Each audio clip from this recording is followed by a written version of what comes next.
विवेक जी, आपका हमारे बातचीत के मंच में बहुत बहुत स्वागत है। और ये नमस्कार अर्जुन जी, धन्यवाद। खुशी की बात है कि आपने समय अपना निकाल करके मुझे थोड़ा सा समय दिया है। मैं जितना आपके बारे में जानता हूं, पहले मैं थोड़ा सा बता देता हूं, फिर उसके बाद से डिटेल में आपसे बात करेंगे। आप वैसे तो मुझे पता है पेशे से आप चिकित्सा से जुड़े हुए हैं। जी जी जी। तो जॉब में है कि प्रैक्टिस में है? जी, मैं जॉब में हूँ और ये मतलब दिल्ली स्वास्थ्य सेवाओं में हूँ और dental hygiene and oral prophylaxis जो प्रिवेंटिव डेंटिस्ट्री होती है उसमें मेरी पोस्टिंग है। और अब चूंकि आजकल तो आप देख ही रहे हैं कि जो कोरोना छाया हुआ है, तो इसमें जो बीमारी है इसकी वजह से सब लोगों का आजकल एक ही टास्क है कि इसी से सब लोग जूझ रहे हैं मिलके। तो ये है, मैं दिल्ली स्वास्थ्य सेवाओं में हूँ और dental hygiene and oral prophylaxis में हूँ, प्रिवेंटिव डेंटिस्ट्री में हूँ, डेंटल हाइजीनिस्ट हूँ जी। ओके। और कहानियां लिखते हैं आप, आपके 4 किताबें आ चुकी हैं, है ना? जी। पार उतरना धीरे से, ऐ गंगा तुम बहती हो क्यों, डोमिनिक की वापसी जी। और निशान चुनते चुनते। जी, इसमें 3 कहानी संग्रह हैं, मैं बता दूं। हाँ जी, हाँ बताइए। इसमें 3 कहानी संग्रह हैं। इसमें 3 कहानी संग्रह हैं। एक हनिया तथा अन्य कहानियां जो पहला संग्रह था मेरा, और उसके बाद पार उतरना धीरे से दूसरा कहानी संग्रह है, और तीसरा कहानी संग्रह ए गंगा तुम बहती हो क्यों है, और जो चौथी किताब आई थी वो डोमिनिक की वापसी जो है वो उपन्यास है। और इसके अलावा जो निशा चुनते चुनते है वो अभी तक की चुनी हुई कहानियों का 21 कहानियों का संग्रह है, इस तरह से। जी हाँ हाँ हाँ हाँ। तो डोमिनिक की वापसी उपन्यास आपका है जी। और आपकी कहानियां तो विभिन्न पत्र पत्रिकाओं में छपती रही हैं, मैं भी पढ़ता रहा हूँ।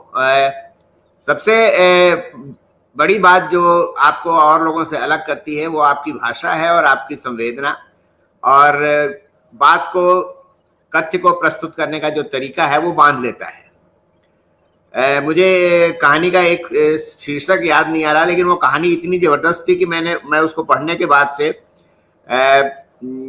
समझ लिए कि 2-3 दिन तक बड़ा डिस्टर्ब रहा। वो कहानी कुछ इस तरह से थी कि वो बच्चे को घड़े में डाल के, और उसमें मेरे ख्याल से वो शायद घड़ा ही उसका नाम था। घड़ा का कहानी का शीर्षक घड़ा ही था, राजस्थान की एक घटना पे आधारित है। हाँ हाँ हाँ। और मैं मतलब काफी डिस्टर्ब था। डिस्टर्ब इस वजह से भी था कि जब मैं गांव में रहता था तो मेरे गांव में भी इस तरह की एक घटना हुई थी, और वो मुझे अचानक से याद आई। और तब मैं तो बहुत छोटा था, तो लोगों ने बहुत छिपाने पाने की कोशिश की थी कि क्या मामला है, लेकिन आपकी कहानी मुझे वहां लेके गई। और ये मार्के की बात है, लेखक की खासियत यही होती है कि वो पाठकों से रिलेट कर दे। पाठकों से रिलेट करते तो समझ लीजिए कि लेखक सफल है, और इस मायने में आप सफल लेखक हैं। अब आप बताइए कि मुझे कि आपका जन्म कहाँ हुआ था विवेक जी?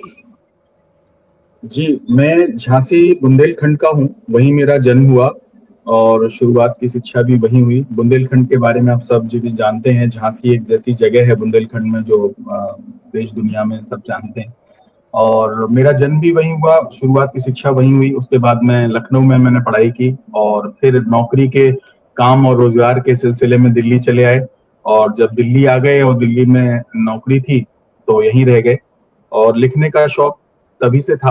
आप ये मानिए कि जो बुंदेलखंड की जो किस्सा गोई है, जो वहां पे कहा जाता है कि हर हर ओकेजन के लिए, वहां हर माहौल, हर मौके के लिए एक कहानी होती है।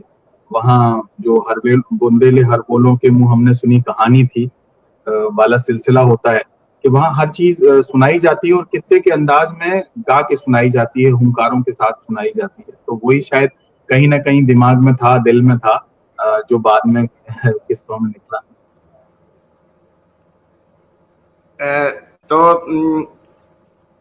आप मैं देखता हूं कि जनरली जो आज के लेखक हैं और आज आज के मतलब कि 10-12 साल पहले या 15 साल पहले से मैं एक ट्रेंड देख रहा हूँ कि लेखक जो कहानियां या कविताएं या जो भी रचनाकार हैं वो लिखते कम हैं और दिल्ली की सैर बहुत ज्यादा करते हैं, सैर करते हैं बहुत ज्यादा। मतलब वो अपने को उनके अंदर थोड़ी जल्दीबाजी होती है अपने को स्थापित करने के लिए, अपने को पीछे से तुरंत आगे आने के लिए। आप जो है वो इन मायनों में चर्चा में नहीं रहते, जनरली आप चुपचाप लिखते रहते हैं, आप लेखन पर ध्यान देते हैं। देखिए, ये तो पहली बात, ये अपनी अपनी तबीयत की बात है, इसमें लेखक गैर लेखक नहीं, सबका अपना एक स्वभाव होता है, एक बात। दूसरी बात, मैं इसमें बड़ी दिलचस्प बात बताना चाहूंगा कि मेरी कहानियों की जो लेखन की शुरुआत हुई, तो आपको आश्चर्य होगा कि 10 से ज्यादा कहानियां मैं लिख चुका था और मेरी कोई भी कहानी प्रकाशित नहीं हुई थी। और ये बात है जब मैं 37-38 साल का हो चुका था, मैं लिखता रहता था और अपनी डायरी में उन्हें रखता जाता था, उनके कई ड्राफ्ट में कर चुका था। और आप समझिए कि 38-39 साल की उम्र होने के बाद भी मेरी कोई कहानी नहीं छपी थी। और मैं छपवाना तो अपनी कविताएं चाहता था, लेकिन प्रकाशक ने बिना पढ़े ही वो कविताओं की पांडुलिपि मेरी लौटा दी और उसने कहा कि मुझे आपके दोस्त ने बताया है कि आप कहानियां लिखते हैं। तो मैंने कहा हाँ लिखता हूँ, लेकिन मैंने कभी छपवाने के बारे में सोचा नहीं आज तक, और मैं कई साल से लिखता हूँ। तो उसने कहा नहीं, आप मुझे रजिस्टर दिखाइए। मैंने उसे अपना रजिस्टर दिखाया। उस समय में लैपटॉप वगैरह नहीं इस्तेमाल करते थे। और 3 महीने बाद मेरे पहले प्रकाशक शिल्पायन का फोन आया कि आपकी कहानियां मैंने पढ़ी और मुझे लगता है कि अच्छी कहानियां और ये छपनी चाहिए। तो मेरी सारी कहानियां बिना किसी पत्रिका में छपे सीधी किताब में आ गई। और जब वो हनिया तथा अन्य कहानियां पहला संग्रह आया, तो वो किसी तरीके से संजीव जी, कथाकार संजीव जी उस समय कार्यकारी संपादक हुआ करते थे हंस के, उनके हाथ में लगा। और उन्होंने जब वो कहानियां पढ़ी तो उन्होंने वो राजेंद्र जी को दी। तो राजेंद्र जी ने उसमें से चंद कहानियां पढ़ी, जैसे गुब्बारा था, तितली थी और हनिया थी खास तौर से। तो तब राजेंद्र जी का फोन आया, उन्होंने बुलाया, उन्होंने बातचीत की। तो उन्होंने हमसे सबसे पहला सवाल यही पूछा कि ये हनिया कहानी जो आपकी है बुंदेलखंड में, जो ये दस्ती सरगना के ऊपर है, एक दलित स्त्री के उस पे है, और खासतौर से ये बीहड़ की कहानी है, डाकुओं की कहानी है, तो ये पहले पुस्तक में आने से पहले कहाँ छपी थी? तो मैंने कहा कहीं नहीं है। तो सीधी पुस्तक में ही छपी थी। कहाँ से? मैंने कहा मेरे रजिस्टर से निकल के सीधी किताब आ गई। तो उन्होंने कहा कि कमाल है, आप कहानियां लिखते हो और आपने किसी पत्रिका को नहीं भेजी, किसी को दिखाई नहीं, और सीधी संग्रह में आ गई। तो पहले मेरा संग्रह आया और फिर संग्रह से निकल के कहानियां पत्रिकाओं में आई। और पहला हिदायत उनकी ये थी कि ठीक है, अब ये कहानियां हो गई, इसके अलावा अब जो भी कहानियां आप लिखें तो वो मुझे दिखाइएगा। तब मैंने अगली कहानी उसके बाद जो नेक्स्ट बदबू लिखी थी, वो मैंने उनको दिखाई और उन्होंने हंस में छापी। तो इस तरह से पत्र पत्रिकाओं में आना शुरू हुआ। तो एक स्वभाव ही शायद ये था कि जो लिखना है उसको बहुत कसौटी पे कसना है, उसके कई ड्राफ्ट करने हैं, और छपने की जल्दबाजी क्या, छपना है ही नहीं। अगर छप जाए तो बड़ी बात है तो अभी भी मेरा ऐसे ही रहता है, कई साल, जैसे डोमिनिक की वापसी मेरा उपन्यास है, करीब 5-6 साल तक मैं उसे लिखता रहा और टालता रहा। और सुशील सिद्धार्थ ने कहा कि नहीं, आप उसमें किताब घर में जमा कीजिए। उनकी योजना है इस बार वो उसी उपन्यास की विधा पे, हर साल वो एक विधा पे करते हैं, तो उनको जमा की। और वो 4 उनमें निर्णायक थे, असगर वजाहत साहब, अखिलेश जी और प्रभाकर श्रोती जी और हमारे प्रभात सहगल जी। तो इन लोगों ने उसको जो है जज किया और छपी। वो प्रताप सहगल साहब ने मतलब वो उसको करीने से, उसमें सलीके से बड़ा उसमें अच्छा रिमार्क किया। तो छपने के प्रति एक मतलब एक कहना चाहिए कि अपने अपने काम पे एक संशय लेखक का बना रहना चाहिए, मुझे लगता है। दूसरी चीज ये है कि हम लोग जैसे मध्यम वर्गीय परिवार से आते हैं, 9 to 5 की नौकरी है, तो उसके बाद जो थोड़ा सा समय बचता है उसमें पढ़ना सबसे पहली प्रायोरिटी होती है। पढ़ने के बाद जो थोड़ा बहुत समय बचता है वो लिखने की प्रायोरिटी होती है। और अगर आप सामाजिक सरोकारों से जुड़े हैं तो आप समाज की चिंताओं में भी रहते हैं, कहीं ना कहीं किसी एक्टिविटी में रहते हैं, तो ले दे के लेखक के पास बहुत कम समय बचता है, अगर वो सही मायनों में एक संवेदनशील लेखक है, कि वो उस प्रोजेक्शन का, जो आप जो बात कर रहे थे कि वो महफिलों का और प्रोजेक्शन का। और ऐसा नहीं है कि मुझे अच्छा नहीं लगता, बहुत मुझे भी अच्छा लगता है, लेकिन शायद वो जो ये मुश्किलें हैं आपके आसपास की और स्वभाव की अपनी जो एक संकोच है, वो मुझे इससे रोक लेता होगा जी। अभी आपने महफिलों की बात की, अब जरा यहाँ पर एक मेरे दिमाग में बात आई। जी आप अपने प्रोफेशन की महफिलों में ज्यादा जाना पसंद करते हैं कि लेखकों की महफिलों में? नहीं, जाहिर है लेखन लेखन में देखिए नौकरी, अरविंद जी आप तो जानते ही हैं कि हिंदी साहित्य में मैंने काफी लिखा। मैंने डॉक्यूमेंट्री की स्क्रिप्ट्स भी लिखी और इंग्लिश डॉक्यूमेंट्रीज की स्क्रिप्ट्स भी लिखी, फिल्म की स्क्रिप्ट्स भी लिखी, टेलीविजन के भी लिए लिखा, नाटकों के लिए भी लिखा। तो मेरा लेखन का स्वभाव हमेशा ऐसा था कि और वहां तो बहुत बड़ी बड़ी डॉक्यूमेंट्री और फिल्म की स्क्रिप्ट्स में, और उसमें तो महफिलें बहुत बड़ी बड़ी पार्टीज एंड महफिल और सब कुछ है। लेकिन मेरा अपना स्वभाव ये था कि एक लिखने के बाद, अपना लिखने के बाद आप अपने लेखन में और अपने अध्ययन में लौट आते हैं, एक चीज। दूसरी चीज रही नौकरी की बात, तो नौकरी ये कोई मेरी पसंद नहीं थी। उस जमाने में यही होता था कि विज्ञान पढ़ोगे तो नौकरी मिल जाएगी, तो मैंने सबकी तरह साइंस, मतलब मारपीट के साइंस दिलवा दी जाती थी। पिताजी और बड़े भाई साहब ने कहा नहीं विज्ञान पढ़ो, आर्ट के सब्जेक्ट से नौकरी नहीं मिलती यही माना जाता था। नहीं तो अगर मेरा बस चलता, उस समय में इतनी समझ होती, तो शायद मैं साहित्य को ही अपना विषय चुनता। उसके बाद मैंने जब विज्ञान में पढ़ लिया, नौकरी लग गई, तब मैंने PG diploma in journalism and mass com किया भारतीय विद्या भवन से। बाद में मैंने एमए भी किया जर्नलिज्म, पत्रकारिता से, जिससे मेरा लिखने पढ़ने का सिलसिला शुरू हुआ, डॉक्यूमेंट्रीज का, फिल्म का, इन सब चीजों का शुरू हुआ। तो निश्चय ही अगर मुझे मतलब चुनाव करना हो तो मैं लेखन, साहित्यिक महफिलों में जाना, लोगों को सुनना पसंद करूंगा। जब मैं लखनऊ में पढ़ रहा था तब भी मैं वहाँ की महफिल में, मुशायरों में, शायरी की महफिलों में जाया करता था, लिखने पढ़ने वालों को। उस जमाने में लखनऊ में जो भी साहित्यिक कार्यक्रम होते थे, और शायद मैंने वहीं झांसी में और लखनऊ में केदार जी को, नंबर जी को, इन लोगों को, राजेंद्र जी को इन्हीं कार्यक्रमों में बोलते पढ़ते सुना, और रुचि मेरी जागी। तो आज भी मेरी पहली पसंद तो साहित्य ही है। आपकी मुझे जहां तक याद पड़ा है कि आपकी किसी इस कहानी पर फिल्म बनने की भी बात चल रही थी शायद, मेरे ख्याल से। जी, एक कहानी पर फिल्म बन चुकी है, 30 मिनट्स के नाम से। 2016 में रिलीज हुई थी, और 2016 दिसंबर में, नोटबंदी के समय पे रिलीज हुई थी। तो मतलब कुछ किस्मत कहिए कि उस समय वो फिल्म बन के तैयार थी और अचानक से नोटबंदी का फैसला हुआ देश में। तो वो, क्योंकि सारी ही फिल्में उस महीने की टल गई थी, तो फिर वो दिसंबर में रिलीज हुई। और ये यशुदास हमारे एक मित्र हैं और उन्होंने बनाई थी। और इसमें हितेन पिंटल जो मेन कैरेक्टर किया था, रिया शर्मा और ऋषिता भट्ट ने किया था। और जो सीनियर पिंटल साहब हैं, उन्होंने उनके फादर की भूमिका निभाई थी, वो को प्रोड्यूसर भी थे। 30 मिनट्स नाम की कहानी थी, और ये कहानी आज के समय में बड़ी रिलेवेंट हो गई है, दोबारा से लोग सर्च कर रहे हैं।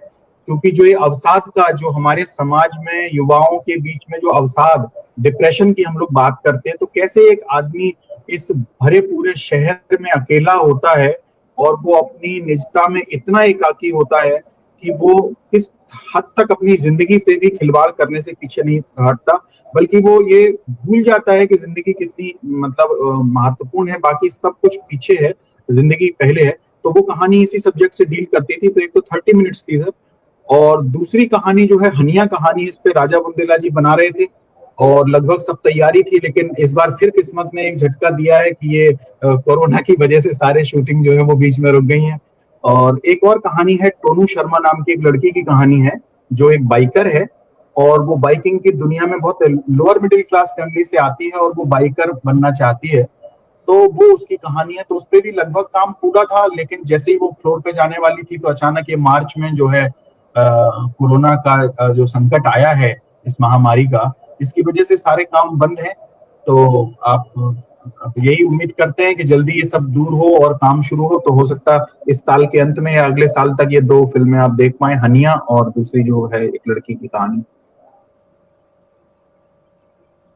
बढ़िया है। और ये डोमिनिक की वापसी जो उपन्यास है, पहली बात तो मैं क्योंकि खुद भी लिखता पढ़ता रहता हूँ, उपन्यास लिखने की हिम्मत नहीं जुटा पाता हूं। तो आप जैसे ये जानना चाहता हूं कि उपन्यास लिखने के लिए मानसिक रूप से कोई अलग तैयारी करनी पड़ती है? जी बिल्कुल, मैं तो मानता हूं कि गद्य लेखन ही अपने आप में एक बड़ी मानसिक तैयारी है। क्योंकि गद्य जो है, आइडिया आपके पास स्पॉन्टेनियस आता है, लेकिन आप उस तरह से स्वतः स्फूर्त और स्पॉन्टेनिटी के साथ पूरा गद्य या कहानी नहीं लिख सकते। जैसे मेरी कहानियां हैं, ज्यादातर कहानियां लंबी कहानियां हैं, छोटी भी कहानियां हैं कुछ, लेकिन जो लंबी कहानियां हैं उनकी प्रक्रिया लगभग उपन्यास की तरह ही घटती है। लेकिन उपन्यास की बात मैं बताऊं, जहां तक मेरी अपनी डोमिनिक की वापसी का है, तो 3-4 साल मैंने थिएटर की दुनिया में बिताए थे। और थिएटर की दुनिया में मेरे एक दोस्त अजीत मिश्रा हुआ करते थे, वो मुझे लेके गए थे। तो मुझे काम मिला था अपने ग्रुप के द्वारा, जिस थिएटर ग्रुप से मैं जुड़ा हुआ था, कि मुझे विदेशी कहानियों का अनुवाद करके उनको अडॉप्ट करके हम लोग हिंदी में नाटक करना चाहते थे। तो उनके बारे में लिखा करते थे। चूंकि मैं फर्स्ट सेकंड थर्ड राइटर हुआ करता था और डायलॉग और स्क्रिप्ट में मेरा थोड़ा बहुत काम हुआ करता था, तो ये होता था कि काम कम था वहां पे लिखने पढ़ने का, लेकिन ऑब्जर्वेशन बहुत होती थी। हम लोग महीनों उस ग्रुप से जुड़े रहते थे, तो वहां डायरेक्टर कैसे बिहेव कर रहा है, एक्टर्स कैसे बिहेव कर रहे हैं, उन लोगों की आपस में मेल फीमेल में वहां आर्टिस्ट की क्या केमिस्ट्री है, उनके फाइनेंसेस कैसे मैनेज हो रहे हैं, और वो लोग कैसे किस दुनिया में रहते हैं, कैसे वो उनका दिल्ली जैसे शहर में सर्वाइवल है। तो वो मंडी हाउस की पूरी दुनिया मेरे सामने घट रही थी, और मेरा कोई बहुत रोल नहीं था, क्योंकि ना तो मैं उस दुनिया में डायरेक्टर था, ना मैं एक्टर था, और ना ही मैं राइटर था मौलिक रूप से, क्योंकि मैं विदेशी नाटकों का अनुवाद कर रहा था और सेकंड राइटर था। मतलब राइटर मेन राइटर कोई और होता था, और हम लोग को काम दिया जाता था कि हम उनकी कॉपी एडिट करें और डायलॉग इम्प्रोवाइज करें। तो वो बहुत अच्छा मौका था कि मुझे वो दुनिया देखने का मौका मिला। जब मैंने कहानियां लिखनी शुरू की, तो जब नाटक की दुनिया की कोई कहानी में लिखना शुरू करता था, तो मुझे लगता था कि ये दुनिया इतनी बड़ी है और अनुभव इतना 3-4 साल का फैला हुआ है कि कोई कहानी में नहीं सिमट सकता। और उसने मुझे पुश किया कि मैं कहानी के जैसे कविताएं लिखता था, और कविताओं से निकल के मैं कहानी में आया, क्योंकि मुझे लगता था कि जिस बात को मैं कहना चाहता हूँ वो कहीं ना कहीं कविता में आ नहीं रही है। मुझे एक बड़ी विस्तृत विधा की जरूरत है अपनी बात कहने की, तो मैं कहानी में आया। लेकिन जब कहानी में मैंने वो नाटकों की दुनिया लाने की कोशिश की, तो मुझे लगा कि नहीं, मुझे इसके लिए पूरा का पूरा एक उपन्यास का स्पेस चाहिए है, क्योंकि उस डोमिनिक की वापसी की पूरी दुनिया जो है वो नाटकों की दुनिया है, और बाकायदे उसमें एक 25-30 पेज का एक नाटक मंच होता है। और कैसे वो आधा नाटक मंच पे होता है और आधा नाटक मंच से इतर वो उन लोगों की जिंदगी में सच में घटित होता है, कैसे उस नाटक की आलोचना घटित होती है, कैसे उन पात्रों का पहले वो एक ग्रुप बनाते हैं और वो नाटक करते हैं, बाद में वो कैसे बिखर जाते हैं और उनकी जिंदगी कहां से कहां ले जाती है। तो नाटकों को केंद्र में रख के एक तरह की कला की समीक्षा थी, प्रेम की समीक्षा थी, सफलता की समीक्षा थी, और साथ में संबंधों की समीक्षा थी डोमिनिक की वापसी। और आज भी जो लोग कला प्रेमी हैं, जो नाटकों की दुनिया से जुड़े हैं, तो उनके बीच में वो उपन्यास बहुत मतलब उनको पसंद आया। और अंकुर जी ने खुद भी पढ़ा और उनका उनका कहा मेरे पास आज भी है कि इस तरह के नाटकों के वो केंद्र में रख के उपन्यास नाटकों की दुनिया पे कम लिखे जाते हैं। कैसे महत्वाकांक्षा लोगों की फिल्मों में या टीवी में जाने की होती है और वो स्ट्रगल करके नाटकों में बने रहते हैं, कैसे कुछ लोग अपना पूरा जीवन नाटकों के लिए डेडिकेट कर देते हैं। तो वो डोमिनिक जो कैरेक्टर है, दरअसल वो नाटक के भीतर का ही किरदार है डोमिनिक, और उसको निभाने वाला जो लड़का है वो पहाड़ से आता है, दीपांश नाम का लड़का है। तो वो कैसे पूरी दुनिया नाटकों की खड़ी होती है, कैसे उसमें महत्वाकांक्षाओं के बाद बिखराव आता है, कैसे प्रेम के संबंध टूटते हैं, और कैसे वो अपनी एक यात्रा पूरी करता है जिसमें वो कला को एक्सप्लोर करता है। जो आपने पहले ही सवाल जो पूछा कि आप इस दुनिया से दूर रहते हैं, तो शायद उस डोमिनिक में कहीं ना कहीं मेरा स्वभाव आता है कि हम कला के लिए कला में हैं, और बुरे समय में हम कलाओं में जीवित रहते हैं। अच्छे समय में कलाएं हम में जीवित रहती हैं, और बुरे समय में हम कलाओं में जीवित रहते हैं। कलाओं में एक ताकत है कि वो बुरे समय में आपको जिंदा रखती हैं। तो यही वो डोमिनिक एक्सप्लोर करता है इस पॉइंट को। और वो एक दिन सफलता की चरम पे होता है, 50वां शो होता है, और वो अचानक से अपनी नाटकों की दुनिया को छोड़ के वो मध्य प्रदेश के एक छोटे से शहर शिवपुरी में चला जाता है, और वहां वो नए सिरे से अपनी कला को एक्सप्लोर करता है। और कई साल बाद पता चलता है कि वो इतना सफल जो अभिनेता था, जो अचानक नाटकों की दुनिया छोड़ के चला गया था, उसे कोई नहीं ढूंढ पाया था, वो शिवपुरी में जाके मिलता है अपने आखिरी समय में। ये उसकी कहानी थी।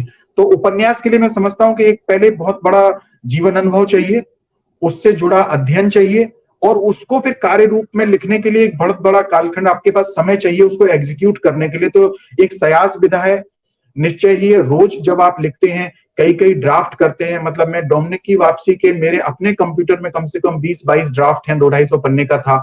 एडिट होते होते वो 200 सवा 200 पन्ने में छपा। तो एक लंबी प्रक्रिया से आप गुजरते हैं, और ऐसी प्रक्रिया से गुजरता है एक नया लेखक, खासतौर से उसको उस उपन्यास का कोई भविष्य नहीं पता होता है कि पता नहीं इसको प्रकाशक भी मिलेगा कि नहीं, पता नहीं इसको लोग पढ़ेंगे भी कि नहीं, पता नहीं इसकी चर्चा होगी कि नहीं। और डोमिनिक की वापसी मतलब शायद उस समय किताब घर ने उस विधा पे वो एक कॉन्टेस्ट किया था, मैंने उसमें जमा किया, 50 से ऊपर उपन्यास की पांडुलिपियां जमा हुई थी, और उन 50 पांडुलिपियों में वो चुना गया, पहले 10 में, फिर 3 में, और फिर फाइनल में। और मतलब उस समय प्रभाकर श्रोती जी थे, ये प्रताप सहगल जी थे, अखिलेश जी थे, और असगर वजाहत साहब थे जजेस में। तो इन जब लोगों ने पढ़ा और कई उपन्यासों के बीच में से उसे चुना, तब एक कॉन्फिडेंस, अपने ऊपर एक विश्वास आया कि जो 3-4 साल से अंधेरे में मैं भटकता था डोमिनिक को लेके, उसमें कहीं कोई बात रही होगी तभी इतनी पांडुलिपियों में छपा। लेकिन जैसे हिंदी की दुनिया है कि अगर आप अपनी रचना को पुश करते हैं, लोगों पे भेजते हैं, समीक्षाएं होती हैं, चर्चाएं होती हैं, तो वो मैंने नहीं किया, आज भी नहीं कर पाता हूं, और आगे भी वो मेरे स्वभाव में नहीं है। लेकिन पाठकों ने उसे जिंदा रखा, पाठकों ने उन्हें उसे पढ़ा, उसके 4 या 5, मैं समझता हूँ 6वां या 7वां संस्करण इस समय उसका बाजार में है, तो लोग पढ़ रहे हैं। तो निश्चय ही उपन्यास के लिए एक खास तैयारी आपकी चाहिए, खास समय आपको चाहिए, मैं समझता हूँ समय बहुत मांगता है।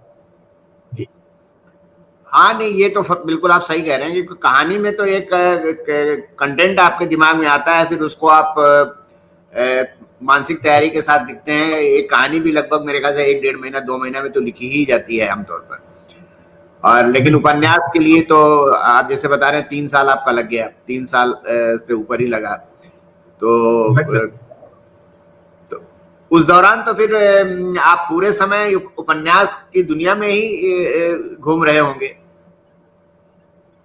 हाँ, अगर देखिए एक मध्य वर्ग के आदमी के लिए अगर ये संभव हो पाता, लेखक के लिए, तो मैं भी यही चाहता। अभी भी मैं जिस उपन्यास पे पिछले 4 साल से काम कर रहा हूँ, तो मैं चाहता हूं कि वही दुनिया मेरे आसपास रहे। लेकिन चूंकि पेट भी जुड़ा है सर, नौकरी भी है, घर परिवार भी है, और जिम्मेदारियां भी हैं, तो वो समय एक लेखक को नहीं मिल पाता। ये लेखक के संग एक बड़ा मतलब एक विडंबना है कि जब आप युवा होते हो, जब आपके अंदर ऊर्जा होती है, तब आपके ऊपर इतनी जिम्मेदारियां होती हैं कि आप पूरा समय लेखन को नहीं दे पाते, जीवन आपको मोहलत नहीं देता। और जब आपको सब कुछ ठीक हो जाता है, आपके पास रहने खाने पीने की व्यवस्था होती है, जब आपका समय होता है, तब शायद उतनी ऊर्जा और शक्ति नहीं बचती। मैं संजीव जी को देखता हूँ, संजीव जी ने अपने उपन्यासों पर बहुत मेहनत की है, और बड़े लेखक जो बड़े उपन्यास लिखते हैं, लंबे लंबे और बृहत उपन्यास लिखते हैं, उनकी विडंबना यही है कि आज जो मेरी उम्र है, आज मैं मतलब 50 साल का इस साल हो जाऊंगा, तो आज मेरे पास जो विचार हैं, जो ऊर्जा है, लेकिन समय उतना नहीं है। बहुत ही अच्छा होता कि काश मैं अपने उपन्यास के पात्रों के साथ ही रहना अफोर्ड कर पाता, ऐसा होता कि मैं उसके लिए उतनी रिसर्च के लिए मेरे पास साधन होते। तो वो हिंदी में उतनी उपलब्धता नहीं है, वैसा कमीशन वर्क नहीं है। आप सिनॉप्सिस जमा करें किसी पब्लिशर के पास और वो स्पॉन्सर कर दे कि ठीक है, ये उपन्यास का विषय मुझे पसंद है, ये कहानी मुझे पसंद है, आप अच्छा लिख रहे हैं, और आप लिखिए, और 6 महीने का आपका मैं आपको देता हूँ कुछ पैसे, और आप अपना छुट्टी लेके लिख लीजिए।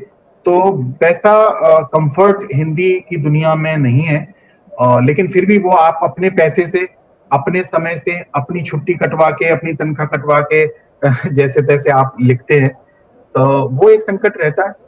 लेकिन जब मैं लिख रहा था तब भी, और कहानियां भी, ऐसा नहीं कि केवल उपन्यास, कहानियां भी, जैसे मेरी और गिलहरियां बैठ गई जो कहानी थी, हंस में छपी थी, जिस पर मुझे रमाकांत स्मृति कहानी पुरस्कार मिला था, वो कहानी लगभग 20 साल से मेरे जहन में थी। और हर बार जब मैं उसे अटेम्प्ट करता था तो मुझे लगता था कि मेरे पास अभी उस कहानी को लिखने की भाषा नहीं है। मतलब कहानी है मेरे पास, पूरी की पूरी मेरे अंदर थी कहानी, लेकिन मैंने 20 साल तक मैं उसे टालता गया। मतलब शायद वो पहली कहानी थी जो मुझे लिखनी थी, और वो लगभग 30 कहानियां लिखने के, 28-30 कहानियां लिखने के बाद मैंने अटेम्प्ट की। तो वो कहानियां इस तरह से आपके जहन में रहती हैं। उसका कारण वही होता है कि आप और जीवन के और लड़ाइयों में इतने उलझे रहते हैं कि उस कहानी को जितना वक्त, जितनी शिद्दत, जितनी संवेदना आपको देनी चाहिए, आप नहीं दे पाते।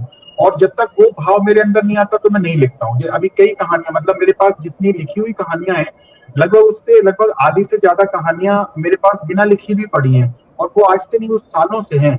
और मुझे लगता है कि अगर आज मैं उन्हें पूरा करके छपवाऊंगा तो उनके संग वो न्याय नहीं होगा, और हो सकता है वो मेरे बाद भी कुछ कहानियां अधूरी ही रहें।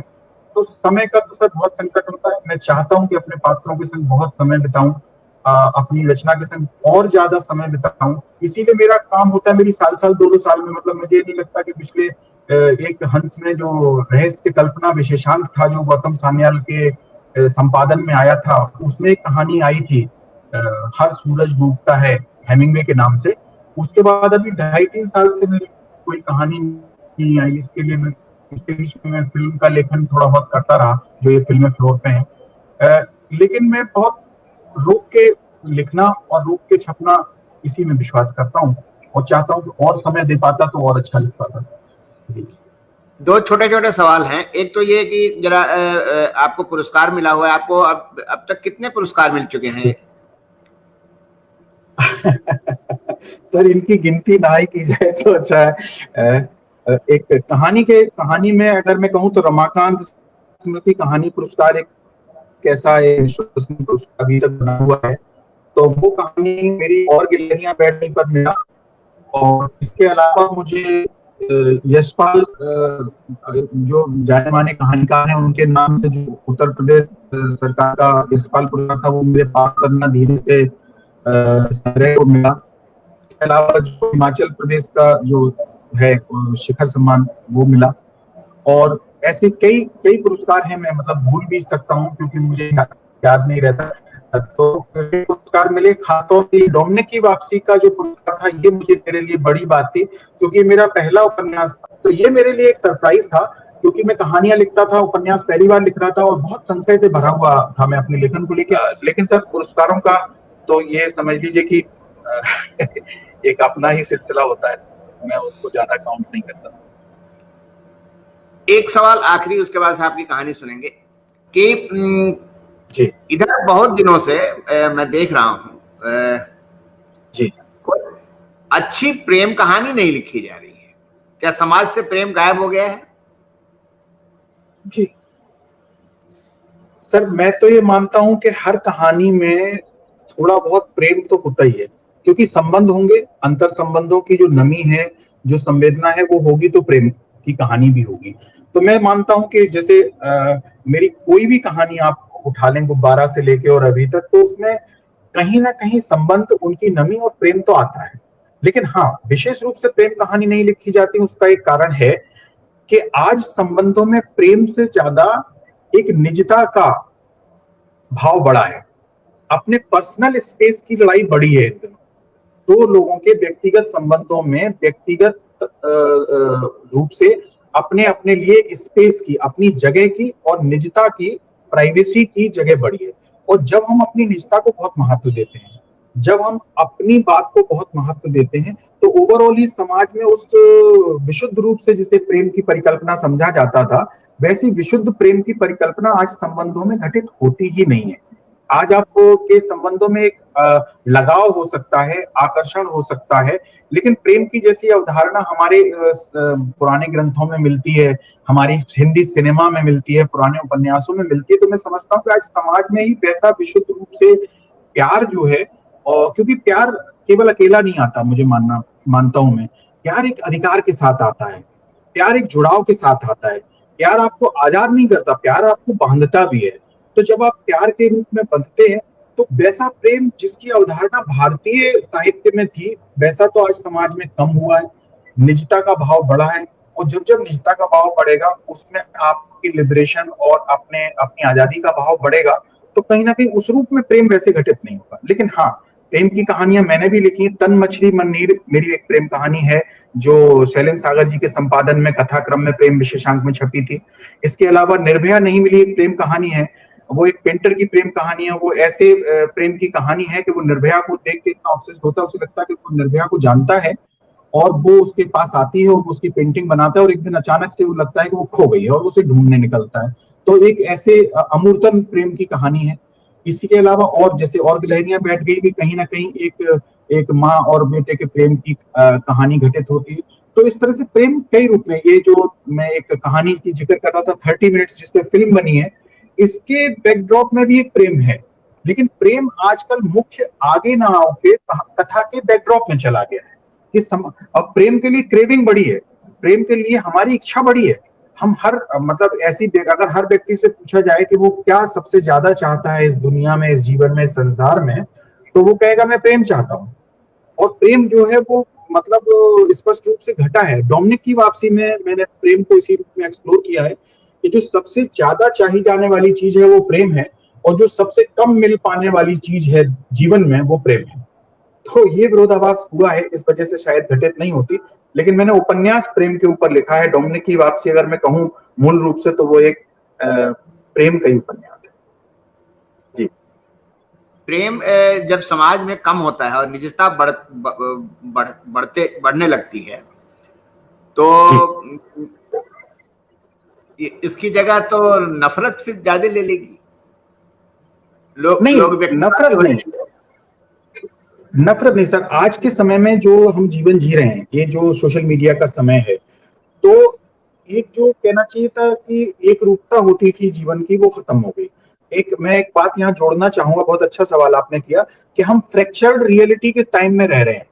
एक ही पल में आप कई तरह की सूचनाएं ग्रहण करते हैं, और प्रेम जो है वो एक तरह का एकांत भी चाहता है, और आपको एक मतलब कहना चाहिए कि कंसंट्रेशन, आपका अटेंशन भी चाहता है। प्रेम ऐसे नहीं घटता कि कैजुअली नहीं घट सकता। अगर आप 100 चीजें एक साथ देख रहे हैं और 100 चीजों को प्रेम कर रहे हैं, तो मैं उसे प्रेम नहीं मानूंगा। वो एक आकर्षण हो सकता है। जैसे हम मेले में जाते हैं और आप 100 दुकानें देखते हैं, तो वहां वहां पे किसी एक चीज के प्रति आपका वो मोह, वो जुड़ाव और वो आसक्ति नहीं बन सकती, वैसी आसक्ति नहीं बन सकती। तो जो ये फ्रैक्चर्ड रियलिटी का समय है कि एक समय जब आप किसी के संग टेलीफोन पे होते हैं, उसी समय आपके सामने कोई बैठा हुआ बात कर रहा होता है, आपके दूसरे सामने दूसरी दीवार पे टेलीविजन लगा होता है, इसी समय एक व्हाट्सएप आपके यहाँ पॉप इन कर जाता है। तो एक ही समय में आपका जो मस्तिष्क है वो करीब 10 तरह की सूचनाएं ग्रहण कर रहा है। ऐसे समय में किसी एक चीज पे आपकी पूरी आसक्ति बनना, क्योंकि प्रेम है क्या? प्रेम किसी चीज की इतनी मतलब फाइन इम्प्रिंट, इतना पावरफुल इम्प्रिंट या इम्पैक्ट हमारे माइंड या बॉडी पे या हार्ट पे पड़ता है, जिसको हम जीते हैं। प्रेम हम किसी व्यक्ति के प्रेम में नहीं जीते, हम उस व्यक्ति के प्रेम के प्रभाव में जीते हैं। तो वो प्रभाव आजकल वैसा पड़ता ही नहीं। इस फ्रैक्चर्ड रियलिटी के समय में, ये न्यूनेटल टाइम है, मतलब चीजें आप कहेंगे कि इतनी तेज गति से आजकल संसार में बदल रही हैं। आप ये देखेंगे कि कहा जाता है, कहावत है कि बच्चा पैदा होने से पालने में आता है, तब तक यथार्थ बदल जाता है। आज हम ऐसे समय में रह रहे हैं कि हर मिनट हर पल यथार्थ बदल रहा है, और प्रेम में होने के लिए आपको बड़े लंबे समय तक एक स्थायी भाव में रहना पड़ेगा। तो वो स्थिरता जब समाज में आएगी, वो जीवन में आएगी। इसीलिए जो आपने कहा ना कि मैं छपने में जल्दबाजी नहीं, क्योंकि अगर मैं अपनी कहानियों से प्रेरित ना हूं तो मैं इतनी जल्दी लिख के, छप के और आगे बढ़ के, तो उसमें उसका स्थायित्व तो खत्म हो जाएगा। तो जो स्थायित्व है, जो स्थिरता है, जो ठहराव, मैं कहूंगा भीतर और बाहर का जो ठहराव है, वो कहीं खो गया है। हर आदमी भागा जा रहा है, वो एक ही पल में वो हजार हजार चीजें ग्रहण कर रहा है। तो उस एक पल में हजार चीजों को ग्रहण करने में वो जितनी अटेंशन एक चीज को या एक व्यक्ति को या एक रिश्ते को दे सकता है, वो देता है। और जितनी देता है उसमें प्रेम जैसी चीज तो नहीं घटित होने वाली है। वो अच्छा है वो लोग जो एक ऐसे समय में घटित हुए जिसमें प्रेम होता था, लेकिन प्रेम ऐसी शाश्वत चीज है कि वो रहेगी, वो कहीं जाएगी नहीं। जो लोग इसका महत्व समझते हैं वो उस पल में ठहर जाते हैं, वो और चीजों को साइडलाइन करते हैं, वो उस रिश्ते को वक्त देते हैं। जब वो वक्त देते हैं, इसीलिए संसार उन्हें असफल मान लेता, क्योंकि वो आपको दुनिया में ज्यादा दिखाई नहीं देंगे वो लोग जो सच में प्रेम करेंगे। क्योंकि प्रेम करने के लिए वो अपना समय दे रहे होंगे, वहां पे वो उपस्थित होंगे। एक रिश्ते के लिए आपको उपस्थित, बच्चों के संग प्रेम करने के लिए क्या चाहिए? आप उनके लिए, आप व्हाट्सएप मैसेज से बच्चा नहीं पाल सकते। अगर बच्चे को आपको संस्कार देने हैं, प्यार देना है, तो आपको वहां होना पड़ेगा उसके साथ। अपने माँ बाप के संग अगर आप प्रेम करते हैं तो अपने माँ बाप के संग आपको होना पड़ेगा, और वो आपके समय की मांग करेगा। और अगर आपके पास उस समय नहीं है तो वो प्रेम आप नहीं दे पाएंगे, वो प्रेम घटित नहीं हो पाएगा। इस तरह से हम लोग फ्रैक्चर्ड रियलिटी के समय में जी रहे हैं, निजता बढ़ती जा रही है। मुझे ऐसा लगता है कि हम बाजार ने हम लोगों की जिंदगी को बहुत प्रभावित कर दिया है। बिल्कुल, क्योंकि चीजें बाजार से गवर्न होने लगी हैं। हम वैलेंटाइन डे तो मनाते हैं, लेकिन वैलेंटाइन का असली मतलब नहीं समझते हैं। और कुछ लोग तो ऐसा होता है कि एक एक दिन में 4-4 लोगों को अपना वैलेंटाइन बना लेते हैं। तो बाजार घुस गया है हमारी जिंदगी में बहुत गहरे तक, और ये हर चीज को प्रभावित कर रहा है। बिल्कुल बिल्कुल। देखिए, ये बिल्कुल हाँ सच है। प्लीज बोलिए बोलिए, हाँ प्लीज। बिल्कुल सच है सर। ये मैं वही जो फ्रैक्चर्ड रियलिटी है, ये इतनी सारी सूचनाएं आपको दी ही इसलिए जा रही हैं कि हम आप मेरी एक कहानी थी कारा, और कारा में जो सेकेंड वर्ल्ड वॉर के बाद जो बाजार का की निर्मित है उसके ऊपर थी कि उसने आपके इंटेलेक्ट तक पे शोध किया हुआ है। उस समय के सारे विचारों को लेके उन्होंने उसका कल्चर किया, और उस विचार से कितने बाइफर्केशंस निकल सकते थे उनके ऊपर वो कहानी है, जिसके ऊपर बाजार पहले से ही शोध कर चुका है। जैसे एक विज्ञान शोध करती है ना कि हर बैक्टीरिया आने वाली बीमारी को पहले से दवाई बना के रखती है, जैसे ये कोरोना आ गया, हमारे पास इसका वैक्सीन नहीं है तो हम पीछे छूट गए। बाजार क्या करता है कि आपकी हर इच्छा, मतलब 2030 में आप कैसी गाड़ी चाहेंगे, आप कैसा घर चाहेंगे, आप कैसा शरीर चाहेंगे, आपको किस तरह के शरीर से आकर्षण होगा, उस आकर्षण वाले शरीर के ऊपर कैसे कपड़े आप देखना चाहेंगे, बाजार पहले से इसकी स्टडी करके रखता है। तो बाजार आपसे कई कदम आगे है। और वो बाद में क्या करता है, जब वो देखता है कि अगर मान लो कहीं वो फेल हो रहा है, तो वो अपने मीडिया के माध्यम से, तमाम माध्यमों से वो आपके दिमाग में वैसी डिजायर्स पैदा करता है। वो आपको बताता है कि अगर आप ये पहनते हैं तो आप सफल हैं, अगर आप वो नहीं पहनते हैं तो आप असफल हैं, अगर आप इस आपके मतलब आपके घर की दीवारों का रंग कौन सा हो ये वो तय करता है, आपके जूते, आपके चश्मे, आपका मोबाइल, आपका लैपटॉप, आपकी गाड़ी, यहाँ तक कि आपने जब एक मैसेज भेजा तो आपकी गर्लफ्रेंड या बॉयफ्रेंड या आपका प्रेमी क्या जवाब देगा तो वो अच्छा है, और क्या जवाब नहीं देगा तो वो नहीं अच्छा है। मतलब वो स्वभाव तक एक बाजार तय करता है। आपका एक मैनरिज्म, बाजार ने एक रेडीमेड मैनरिज्म आपके सामने प्रस्तुत कर दिया है। तो बाजार ने आपको बता दिया, एक खाका दे दिया है, एक फ्रेम दे दी है, आपको उसमें फिट रहना है। अगर आप उसमें फिट नहीं है तो आपको अब साथ गिरने लगेगा, आप लेफ्ट आउट फील करेंगे। इसीलिए आज खास तौर से लेखक का, किसी भी बौद्धिक समाज का एक कर्तव्य है कि वो इस बाजार में रहते हुए भी बाजार से थोड़ा पीछे होके, शायद मेरा और अपने समय से थोड़ा रुक के, ठहर के, अलग होके सोचने का ये भी कारण है कि अगर हम उसी बहाव में, मान लीजिए हम उपन्यास, कविता, कहानी या उपन्यासों का उत्पादन भी, मेरी ये बात हमेशा, मैंने ऑक्सफोर्ड में जब ये बेस्ट सेलर की बहस चली तो उसमें मैत्री पुष्पा जी थी, मैं था और तमाम लोग थे ऑक्सफोर्ड उसमें गैलरी में, और ये लाइव था शायद, तब भी मैंने ये बात कही थी कि बाजार बेचने के तरीके इजाद करे, बहुत अच्छी बात है, लेकिन बाजार लेखन में घुस के लेखक को ये बताने लगे कि ये बिकता है आप ये लिखिए, वो हमारी क्रिएटिविटी को मैनेज करने लगे, तब हमें सचेत हो जाना चाहिए। क्योंकि आज क्या हो रहा है, आज प्रकाशक, बाजार, इस तरह की सूचियां आपके लेखन को मैनेज कर रही हैं। और जब इससे पाठक के संग एक धोखा होता है, जब पाठक एक सूची में आए हुए 10, 12, 15 नामों को देखता है, उन्हें खरीद लेता है और उसमें 50-60% उसको बहुत निम्न स्तरीय चीजें मिलती हैं, तब उसको लगता है कि धोखा है, और उसको एक परसेप्शन क्रिएट होता है कि शायद यही लिखा जा रहा हो। जब ये सबसे अच्छे को कह रहे हैं और सबसे अच्छे का हाल ये है, तो फिर बुरे का हाल क्या होगा। उसे पता ही नहीं कि तमाम चीजें जो अच्छी हैं, जो बहुत अच्छी हैं, जो बहुत मेहनत से लिखी गई हैं, जिनके ऊपर बहुत काम हुआ है, वो उन सूचियों से पीछे धकेल दी गई हैं। आज हम लेटेस्ट, अभी 4 दिन पहले जो सुशांत सिंह राजपूत की घटना हुई, जो एक दुखद घटना हुई हमारे बीच, उस दिन हमारा लाइव आपसे बातचीत का उसी दिन तय था और उसी वजह से हम लोग नहीं आ पाए। आप ये देखिए, वो पूरी की पूरी घटना के पीछे वो बाजार है, और बाजार के पीछे बाजार को संचालित करने वाली लॉबीज हैं। और ये लॉबीज मतलब दुर्भाग्य से हम कहना चाहिए कि हमारे प्रकाशकों में भी आ गई। आप ये देखिए, बहुत तगड़ी लॉबिंग है। आप अच्छे से अच्छी रचना लिख के, मेरी अपनी पांडुलिपियां जो बाद में पुरस्कृत हुई, मेरी पहली कहानी संग्रह के 22 संस्करण आ चुके हैं, सॉरी 22,000 कॉपी बिक चुकी हैं, 13 संस्करण आ चुके हैं हनिया तथा अन्य कहानियां के। पारुतरना धीरे से के भी कई संस्करण हुए, गंगा के कई संस्करण हुए, लेकिन बाकायदा आमंत्रित करके मेरी पांडुलिपि मांगी गई 2 बड़े प्रकाशकों से, 2.5 साल तक रोके रखी गई, और बाद में बिना किसी जवाब के मैंने वो पांडुलिपि किसी और को उनसे बिना पूछे दे दी।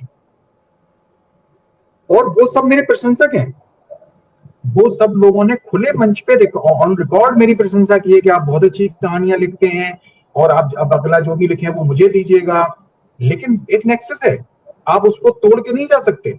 उसको तोड़ के उसके भीतर घुसना मतलब बड़ी बड़ी काम है। अगर कोई लेखक लेखन पे ही निर्भर करता है तो वो कहीं का नहीं रहेगा। उसे मतलब वाकई वो हो सकता है कि वो लेखन छोड़ दे, या हो सकता है वो जीवन छोड़ दे।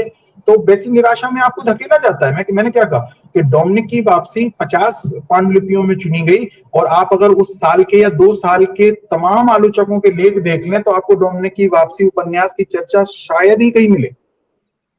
और उसके बाद भी वो बिकती है, उसके बाद भी उसके कई संस्करण होते हैं, उसके बाद भी वो नाटकों की दुनिया में जो नाटक करने वाले लोग हैं वो उसे पढ़ते हैं। तो बाजार ने अपनी सर्वाइवल के लिए पूरी तैयारी कर रखी है। अगर आप उसके खिलाफ बोलते हो तो उसने पूरी लॉबिंग कर रखी है, वो आपको साइडलाइन हो जाता है। अगर आप साइडलाइन करता है, अगर आप वो साइडलाइन होके भी अपने आप में कंटेंटेड हैं और अपना लिखना पढ़ना जारी रखते हैं तो ठीक है, नहीं तो वो आपको, क्योंकि आप भी इंसान हैं, आपको भी लगेगा कि आपने बहुत मेहनत की है, आपने इतना लिखा है, और अच्छे लोग, अच्छे अच्छे जो बौद्धिक लोग हैं वो कह रहे हैं कि आपने अच्छा लिखा है, और उसके बाद भी आपकी रचना को, आपकी रचना धर्मिता को एक कोने में धकेल दिया जाए, जान के आपको कहीं मतलब बड़े प्लेटफॉर्म पे पूछा ना जाए, जान के आप हो तब भी आपको वहां से आउट कर दिया जाए।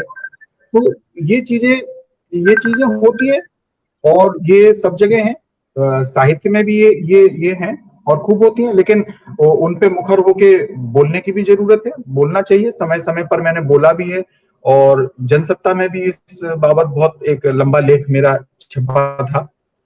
तो सर ये है, लेकिन ये रियलिटी है, हम इससे भाग नहीं सकते, इसका सामना करना पड़ेगा, बाजारवाद का, इससे निपटना पड़ेगा। और इसीलिए आप जैसे जो ये मौलिक प्रयास हैं ये महत्व रखते हैं। आपकी हमारी बातचीत का क्या महत्व है? यही महत्व है कि चाहे 10 लोग हों, चाहे 50 लोग हों, चाहे 100 लोग हों, लेकिन आपके पास अपनी बात कहने का प्लेटफॉर्म तो है। तो इस मायने में सोशल मीडिया ने एक ताकत दी है। इस मायने में आप हम जैसे चंद लोग इकट्ठे होके अगर किसी एकजुट होके कोई बात कहते हैं तो उसके भी मायने हैं। क्योंकि देखिए, अच्छी चीज का सर्वाइवल बहुत छोटी जगह पे भी होता है। अच्छी चीज कभी भी ऐसे मासेस में और ग्रॉस नहीं होती। अच्छी चीज स्पेसिफिक होती है, अच्छी चीज को आप जनरलाइज नहीं कर सकते। कोई भी बेहतर चीज होगी वो स्पेसिफिक होगी, वो जनरलाइज नहीं होगी, वो ग्रॉस नहीं होगी, और वो इस तरह से मासेस में नहीं जाती है। क्योंकि मासेस में हर तरह की ताकतें होती हैं। मासेस को गवर्न करने के लिए सत्ता, बाजार, धर्म, तमाम तरह की तकनीकें पहले से भिड़ाई जाती हैं, और बिल्कुल संगठित होता है सर। बाजार, धर्म और सत्ता ये एकजुट हो जाती है। और होता क्या है कि जो बाजार का विरोधी होगा वो अंधविश्वास का भी विरोधी होगा, वो कहीं ना कहीं सत्ता और अव्यवस्था का भी विरोधी होगा। तो वो तो तीनों बड़ी ताकतों का दुश्मन है। तो वो अकेले वो एकांत में रहता नहीं है। आधे से ज्यादा एकांत तो उसको धकेला जाता है। मतलब उसका अकेला रहना या ना दिखना वो चुनाव नहीं है उसका, वो उसकी मजबूरी भी हो जाती है। अगर वो कंटेंटेड है, अपने आप में खुश है, तो वो जी जाएगा। नहीं तो आपको या तो वो साहित्य या फिल्म या रचनात्मकता की दुनिया छोड़ने को मजबूर कर देंगे, या जीवन छोड़ने को मजबूर कर देंगे। ये होता है। आपने बताया तीन तीन स्तंभों का जो गठजोड़ है, उसमें एक चौथी चीज और भी है। आजकल बाजार ने देश को भी, मतलब देश प्रेम को भी अपने गठबंधन में ले लिया है। बिल्कुल बिल्कुल, वो देश प्रेम एक अंधानुकरण का ही एक उदाहरण है वो। अब उसमें आप ईश्वर की जगह देश रख लीजिए, उसमें आप किसी आराध्य की जगह, किसी धर्म की जगह आप वो रख लीजिए। क्योंकि मनुष्यता से बड़ा तो कोई धर्म है ही नहीं, और जिसको सबसे पीछे धकेला जाता है। इसीलिए क्योंकि वो एक रूप में जब आप मनुष्यता के रूप में एकजुट हो जाते हैं लोग, तो वो उनके लिए संकट पैदा हो जाता है। इसलिए वो चाहते हैं कि उनकी लोगों की आइडेंटिटी को तोड़ दिया जाए। आप अपने आप को हिंदू के रूप में आइडेंटिफाई करें, मुस्लिम के रूप में आइडेंटिफाई करें, आप भाषाओं के नाम पे बट जाएं, आप क्षेत्रों के नाम पे बट जाएं, कुछ नहीं है तो आप प्रोग्रेसिव और एग्रेसिव के नाम पे बट जाएं, आप अधिक मतलब जनवाद या प्रगतिशीलता के नाम पे बट जाएं, किसी तरीके से आप बट जाएं, क्योंकि आपकी एकजुटता उनके लिए संकट है। आपकी एकजुटता जो है वो उन सत्ताओं के लिए संकट है।